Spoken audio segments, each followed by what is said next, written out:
Hi, I'm Steve Kalan with NACD, and today on BoardVision, we're at the NASDAQ market site. We're talking with Joe LeBas. He is the president of the North American operations for BWise, a NASDAQ-owned company. BWise helps to track, manage, and measure risk management activities at large corporations, and ultimately helps directors with their oversight responsibilities around enterprise risk management activities. And welcome to the NASDAQ market site. Thanks for joining us. Good to be here, Steve. So, Joe, my first question to you is, which risks are weighted most heavily in your models, and why is that? When you weight risks, we look at risk as falling into very significant quadrants. Strategic, operational. Generally, directors are familiar with the financial risk, reporting risks, and compliance risks to some degree. But you know, how you turn up the dial to weight those is dependent on your business and where you're going, such as an entrance into Asia. Okay. That is, an event in the business that has a strong upside, but also a potential downside. Okay. And are the risk measures that you're currently evaluating in your business relevant for a market entrance, right? And are they geopolitically tuned for the distribution of your supply chain? Okay. For instance, a large retailer and manufacturer with significant component manufacturing in Japan used the 2011 tsunami to basically, from the board level down, introduce a comprehensive risk management program that looks at corporate social responsibility, it looks at supply chain demand elasticity risks, as well as its financial and compliance risks.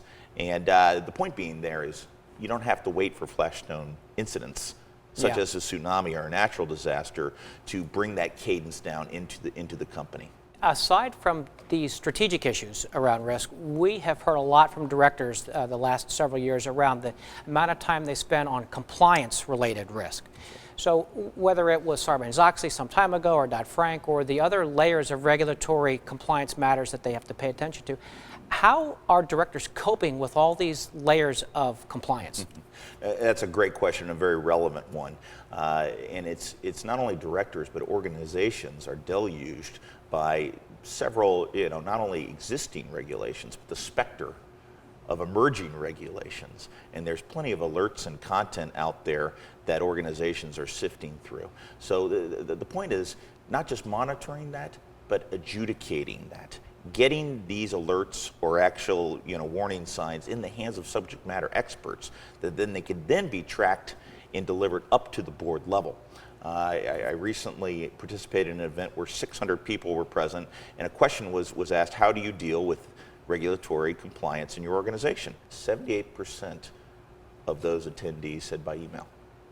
And that is not an auditable, documented, or malleable enough process to run real-time changes to regulatory compliance and its effect on your risk profile. Okay. So, Joe, I don't want to let you go today without first talking about cyber risk. And this is because directors continue to tell us of late that this is one of the most pressing issues they've got in the boardroom. And admittedly, it's because they feel they don't know as much about cyber risk as they do some of the other risks that their companies face. So the question maybe from the top down for directors is, should they worry about cyber risk in the form of detection or prevention, or should they skip right to a crisis scenario planning approach? Sure.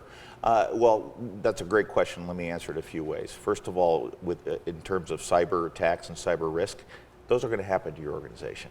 And in organizations such as ours at NASDAQ, we fend off hundreds of millions of cyber attacks each year.